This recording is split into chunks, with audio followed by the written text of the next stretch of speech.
अस्सलामुअलैकुम फ्रेंड्स, उम्मीद है आप सब खैरियत से होंगे। मेरा नाम मोहम्मद हुसनैन सरवर है और आप देख रहे हैं my YouTube channel learn to earn. दोस्तों, हमने अपनी लास्ट वीडियो में लाइट के बारे में डिस्कस किया था, उसी टॉपिक को हम एक्सटेंड करेंगे। ल्यूमिनस फ्लक्स हमने लास्ट वीडियो में भी देखा था। ल्यूमिनस फ्लक्स क्या होता है कि एक लाइट सोर्स में जितनी लाइट निकल रही होती है उसको हम ल्यूमिनस फ्लक्स कहते हैं और इसको हम ल्यूमन में मेजर करते हैं। ल्यूमन कैलकुलेट करने का formula E is equal to N divided multiply by maintenance factor multiply by utilization factor and divided by area. इस फार्मूला को यूज़ करते हुए हम ल्यूमन कैलकुलेट कर सकते हैं या लक्स कैलकुलेट कर सकते हैं।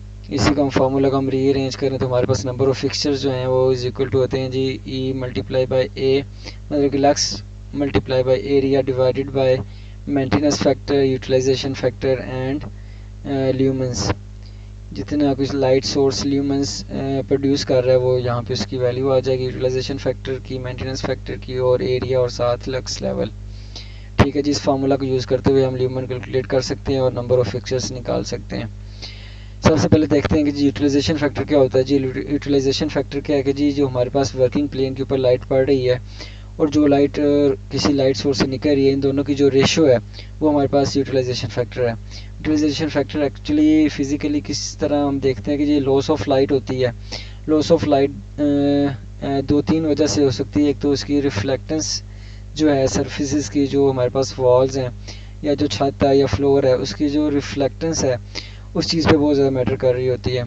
यूटिलाइजेशन फैक्टर जो है तीन चीज़ों पे डिपेंड करता है। एक तो टाइप ऑफ ल्यूमिनर है। टाइप ऑफ ल्यूमिनर पे किस तरह डिपेंड करता है, अगर तो हमारे पास डायरेक्शनल लाइट है, जो हमारे पास वर्क प्लेन है उसके ऊपर हम लाइट इस तरह की लगाएं कि उसकी जो लाइट है वो सीधी सरफेस के ऊपर पड़े, तो हमारे पास यूटिलाइजेशन फैक्टर जो है वो हाई होगा। लेकिन अगर हम इसके मुकाबले में एक और लाइट इस्तेमाल करें जिसकी रोशनी 360 डिग्री घूम रही है और वर्क प्लेन के ऊपर उतनी नहीं आ रही जितनी आनी चाहिए, तो हमारे पास यूटिलाइजेशन फैक्टर जो है वो हमारे पास कम होगा। उसके बाद रूम इंडेक्स है। रूम इंडेक्स का फार्मूला होता है जी length into width divided by length plus width divided by mounting height. Mounting height क्या होती है जी, जिस लेवल पे या जिस हाइट के ऊपर हमने कोई ल्यूमिनर फिक्स किया हुआ है और जो वर्क प्लेन के दरमियान, जो वर्क प्लेन और ल्यूमिनर हाइट के दरमियान जो डिस्टेंस है वो हमारे पास माउंटिंग हाइट कहलाता है। ठीक है जी। उसके बाद रिफ्लेक्टेंस ऑफ रूम सरफेस है। रिफ्लेक्टेंस ऑफ रूम सरफेस क्या चीज़ है कि जी अगर तो हमारे पास सीलिंग है, वॉल है या फ्लोर है, उसमें हमारे पास लाइट कलर किया हुआ है तो हमारे पास रिफ्लेक्टेंस फैक्टर जो होगा वो ज़्यादा होगा। मतलब कि जो डार्क कलर्स होते हैं वो लाइट को अब्सॉर्ब करते हैं और जो लाइट कलर होते हैं, जो डार्क कलर होते हैं वो लाइट को अब्सॉर्ब करते हैं, जो लाइट कलर होते हैं वो लाइट को रिफ्लेक्ट करते हैं। ठीक है जी। जितना ज़्यादा हमारे पास लाइट कलर होगा उतनी ज़्यादा रिफ्लेक्टेंस ज़्यादा होगी, जितनी ज़्यादा रिफ्लेक्टेंस ज़्यादा होगी उतना ज़्यादा हमारे पास यूटिलाइजेशन फैक्टर जो है वो जी वो ज़्यादा होगा। मतलब कि उतनी ज़्यादा लाइट जो है वो यूटिलाइज होगी। यूटिलाइजेशन फैक्टर मालूम करने के लिए सबसे पहले तो हमारे पास रूम इंडेक्स पता होना चाहिए। जी रूम इंडेक्स निकालने का फार्मूला है जी लेंथ इंटू विड्थ, हमने लास्ट में देखा है length plus width into mounting height.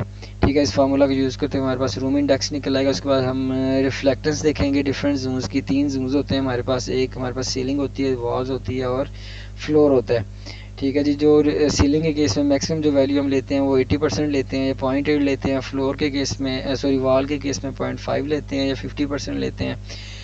और फ्लोर के केस में हम लेते हैं जी 0.3, वॉल्स के केस में लेते हैं 0.5 और सीलिंग के केस में लेते हैं 0.8। ठीक है जी। ये कम ज़्यादा भी हो सकती है, डिपेंड करता है कि हमारे पास कलर स्कीम क्या है। जितना ज़्यादा लाइट कलर होगा उतना ज़्यादा रिफ्लेक्टेंस फैक्टर ज़्यादा होगा, जितना ज़्यादा कलर डार्क होगा उतना ज़्यादा रिफ्लेक्टेंस फैक्टर क्या होगा जी, कम होगा। ठीक है जी। उसके बाद हम चलते हैं जी, हमारे पास एक यूटिलाइजेशन फैक्टर टेबल है जो हमें मैन्युफैक्चर की तरफ से दिया जाता है। ये डिफरेंट लाइट्स के लिए डिफरेंट होता है। अगर सीलिंग लाइट है उस केस में डिफरेंट होगा, कोई ट्यूब लाइट है उस केस में डिफरेंट होगा। इसमें हमें दो चीज़ें चाहिए होती हैं, एक तो हमारे पास रिफ्लेक्टेंस इंडेक्स चाहिए होता है सीलिंग का, वॉल्स का और फ्लोर का। दूसरी चीज़ हमें रूम इंडेक्स निकालना पता होना चाहिए हमें।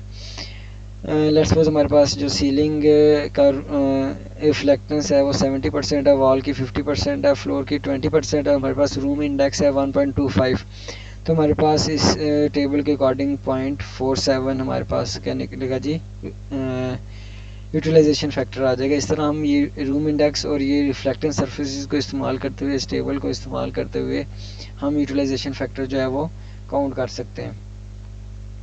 उसके बाद आता है जी मेंटेनेंस फैक्टर। मेंटेनेंस फैक्टर क्या हो जी, ये हमारे पास रेशियो है नॉर्मल कंडीशन में जिस जो लाइट इमिट हो रही है और जो क्लीन हालत में लाइट इमिट हो रही थी, इन दोनों की रेशियो को मेंटेनेंस फैक्टर कहते हैं। एक्चुअली मेंटेनेंस फैक्टर में होता क्या है कि हमारे पास वक्त के साथ साथ जो लाइट ल्यूमिनर है, जो कि लाइट सोर्स है, वो उसके ऊपर डस्ट आ जाती है। डस्ट आने की वजह से उसकी लाइट की इंटेंसिटी जो है वो कम हो जाती है। और सेकेंडली वक्त गुजरने के साथ साथ अगर तो काफ़ी ओल्ड लाइट सोर्स लगा हुआ है तो उससे एजिंग के साथ साथ भी उसकी लाइट की इंटेंसिटी जो है वो कम हो जाती है। अगर तुम्हारे पास इन्वायरमेंट क्लीन है तो हमारे पास मेंटेनेंस फैक्टर जो होगा वो 0.9 लेते हैं हम। अगर एवरेज है तो 0.8 है, अगर डर्टी है तो 0.7 है। मतलब कि जितनी ज़्यादा हमारे पास नीट एंड क्लीन इन्वायरमेंट होगा उतना ज़्यादा जो हमारे पास मेंटेनेंस फैक्टर है वो ज़्यादा होगा। ठीक है जी। उसके बाद ल्यूमिनस एफिशिएंसी है। ल्यूमिनस एफिशिएंसी क्या होता है जी, ल्यूमिनस पर वाट, मतलब एक वाट के अगेंस्ट कितनी लाइट प्रोड्यूस हो रही है। तो इस टेबल को यूज़ करते हुए हम ल्यूमिनस एफिशिएंसी जो है वो निकाल सकते हैं। उसके बाद डिफरेंट लोकेशंस के लिए लक्स लेवल स्टैंडर्ड होते हैं। रिक्वायरमेंट के ऊपर भी डिपेंड करता है।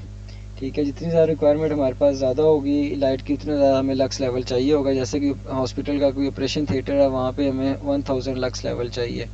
ठीक है जी। कोई क्लासरूम है तो वहाँ पे 250 चाहिए। इस तरह हम अपनी रिक्वायरमेंट के मुताबिक लक्स लेवल जो है वहाँ पे प्रोवाइड करते हैं।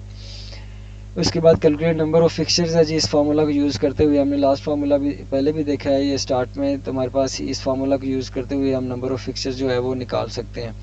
नंबर ऑफ फिक्सचर्स निकालने के बाद हम उनको डिफरेंट अरेंजमेंट करते हैं। इक्वल डिस्ट्रीब्यूशन ऑफ लाइट को इक्वली डिस्ट्रीब्यूट करने के लिए हम उसकी अरेंजमेंट देखते हैं कि जिसमें कितना फासला होना चाहिए, वो दीवार से कितना हट के हो, सेंटर टू सेंटर कितना होना चाहिए, नंबर ऑफ रोज कितनी होनी चाहिए। इसको हम मज़ीद फिर कैलकुलेट करते हैं स्पेसिंग टू हाइट रेशो।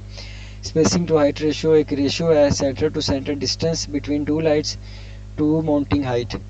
ठीक है जी। सेंटर टू सेंटर डिस्टेंस है लाइट का, उसको हम डिवाइड करेंगे माउंटिंग हाइट से तो हमारे पास SHR रेशो निकल आएगी, स्पेसिंग टू हाइट रेशो।